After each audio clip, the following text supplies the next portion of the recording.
Hi, everyone, and welcome back to our third installment of Let's Talk with Interim Dean Cheu. I'm Jenna Rutschman, the Senior Director of Marketing and Communication for the University of Arizona College of Science. I'm also a Wildcat alum, and I'll be your host today. The content of this weekly series will be focused on answering our University of Arizona College of Science student questions. We are eager to help keep everyone up to date on communication with our students. You can submit your questions on an ongoing basis at science.arizona.edu/let's talk. We are both in the comfort of our own homes, even though Elliot has a very cool virtual background of U of A, our beautiful campus. So we do apologize for any interruptions. And I would like to welcome Interim Dean Elliot Cheu. Hi, Elliot. Hi, Jenna. Thank you for having me here. Thanks for coming. I always appreciate you giving us your time. We're going to jump into questions, and today is also interesting. There was a lot of announcements this week. We are embarking on finals are going to be here, and graduation, which was sadly postponed, which will be more of a virtual ceremony. But we have some questions we're going to be answering about summer sessions, training of Zoom for our instructors. There was an announcement today of returning to campus and the hopeful return to campus in the fall, and a few other topics. And just a friendly reminder that you can submit your questions at any time at science.arizona.edu/let's talk. Elliot, first and foremost, do you have any thoughts for our students? You know, they're getting ready for their first, finals that are fully going to be online, and some are graduating in a really strange time. What are your thoughts for them? Yeah, so thank you so much. I mean, it's hard to believe that a few weeks ago all of us were enjoying spring break, and now here we are. Thank you so much for bearing with us. I know it's been a challenge for you. It's been a challenge for our staff and faculty as they've tried to spin up and try to help bring classes into a new format. I know that some of them have been maybe less than satisfactory, but thanks for bearing with us. Again, to everybody, congratulations on getting through a very interesting time, and especially to our upcoming graduates, congratulations to you. I wish you the very best. We'll have a special message for you coming in a few weeks. But we have one more week of classes, actually less than a week of classes left, and now it's on to finals. So good luck with finals. I hope everybody does really well, and also good luck to our graduates. Sorry that we can't be there with you in person, but I hope you'll be back in the fall when we expect that we'll have a live ceremony for our graduating seniors. Yeah, and the hope is to have that ceremony over homecoming when a lot of people return to campus, and it's such a lovely time of year in Tucson. So yeah. Hopefully we're all going to be back to a new normal back on campus is what I'm hoping for.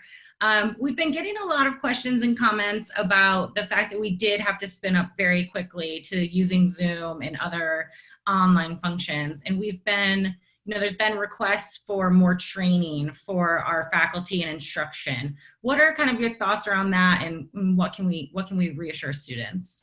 Yeah, I think it's a great point. A lot of us, myself, also hadn't been using Zoom that much, and so it's been I know how to raise my hand now on Zoom, and also there's Zoom etiquette that people have to be aware of, and not just dressing appropriately, but also making sure that you can mute your microphone and things like that. Our instructors also, some of them are very adept at it, and as some of you know, some are not quite as adept.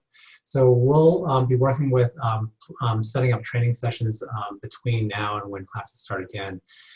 To reiterate to a lot of the faculty, because remember, a lot of them were just trying to figure out how to get their content online and what they were going to do.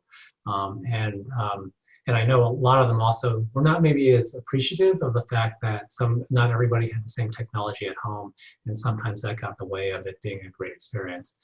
So we have the Office of Instruction and Assessment has a number of courses we will be encouraging our faculty. There's supposed to be a survey going out soon to the students, I believe, to get their feedback on how the experience went this past spring. And we will be looking at that very closely to see what issues really stand out with the students, and make sure that we have really good training that addresses some of those issues, and let our faculty know that there are different buttons and things you can adjust so that it becomes a better experience. Yeah, I think that's a great point. So I mean, kind of piggybacking off that, we are looking at summer session. We know the first session is going to be online learning. What are the plans for summer session 2? Will those be also fully online? What are the known facts right now? Yeah, so the only fact that we definitely know is that there will be an announcement on May 1st, which is right around the here actually, and so we haven't heard the official announcement yet. My expectation, given where we are and everything that's going on, is that after July 1 we'll be online also. That's my expectation. However, since we don't know the official announcement and I don't have any official word on that, I don't take it as gospel. Just know that given where we are today and the fact that things have not started to drop in Tucson, that I would expect that we're going to be at an online format. Yeah, But and since the national, yeah. oh, and since we'll be moderating, this, live tomorrow on May 1st, this is pre-recorded and people can write into Facebook, Twitter, our YouTube channels with questions. We'll definitely post any formal announcements there too. So everybody, so everyone it's known what will be happening. I think will be great. Speaking of announcements, there was lots of media activity this week for U of A. So there was really two major announcements, I would say, that were covered nationally as well as locally. The first was an announcement on CNN with President Robbins that the entire campus would be tested with antibody testing, and then hoping to actually even roll that out to the entire state.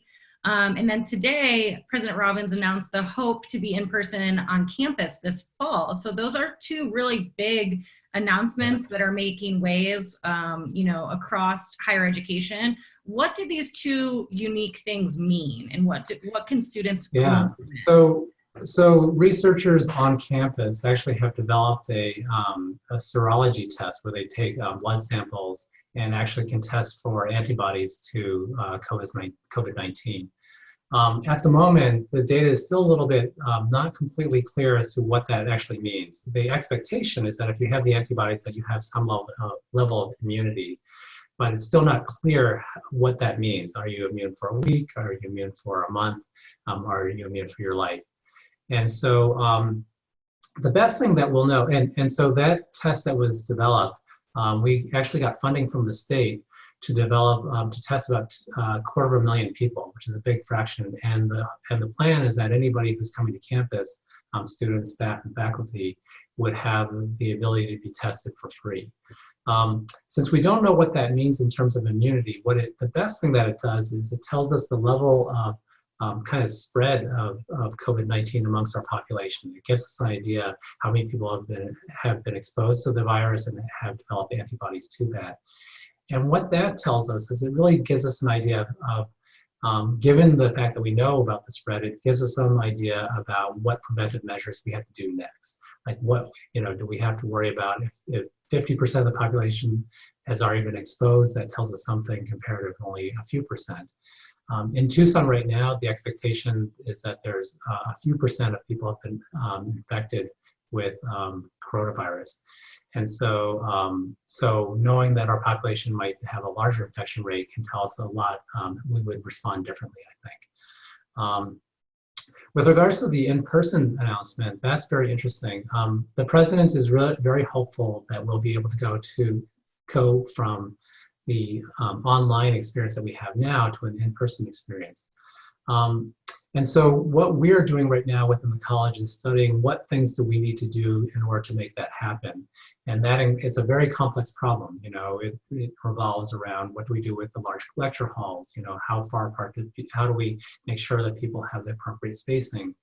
What happens in dorm rooms? What do we do about testing? If we do find people who are actively have an active COVID-19 infection, what do we do about that? Also, what happens in our laboratories? What do we do about field courses? So it's a very, very complex problem that we're just starting to explore about how we can make sure that we have a campus that's safe and healthy for everybody, given the fact that there may still be some coronavirus throughout the community. We don't have a firm answer right now, and what the president was really expressing was that he is asking the campus to prepare for that eventuality. And now we actually have to get to the hard work of figuring out between now and August of what that looks like. So right now, uh, once we can understand what all those issues are and come up with a plan how to mitigate and minimize the risks for everybody, that's the point that we can actually open the campus to in-person classes. So right now, we're definitely in the planning stages, and we're looking at a multitude of things. There's no complete answer at all about what those mitigation efforts look like. And just to remind everybody again, health and safety of everybody on campus, whether it's a student, staff, or faculty member, is really the top priority. And until we can ensure that we are doing our best to ensure everybody's health and safety, we would not just move online. We would actually make sure that we have a well-developed plan that will allow us to come back on campus safely. Yeah, and I think that that's such a good thing to know and understand. There's so many students that are planning for fall and coming to college for the first time amongst this really uneasy time, and also just our already collegians that want to move forward into their next level. And so I think the reentry planning and really taking all of the data and understanding and ensuring everyone's health and safety is #1 priority, so we can get back on campus together. Yeah, and we recognize, the best part about a college experience is the people that you're around and the experiences that you experience with your social network.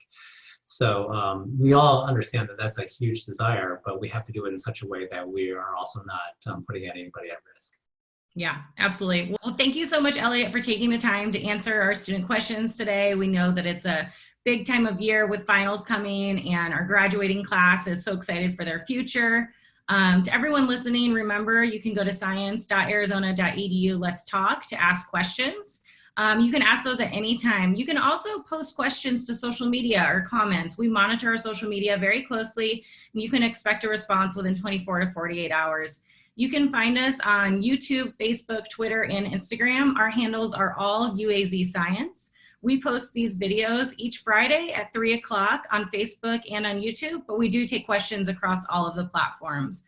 We'll likely be slowing down the weekly videos during summertime, but if your questions keep coming in, we'll keep doing the Let's Talk time with Interim Dean Cheu here, and we really appreciate it. So we urge you again to go to science.arizona.edu/Let's Talk and let us know what you're thinking and how you're feeling.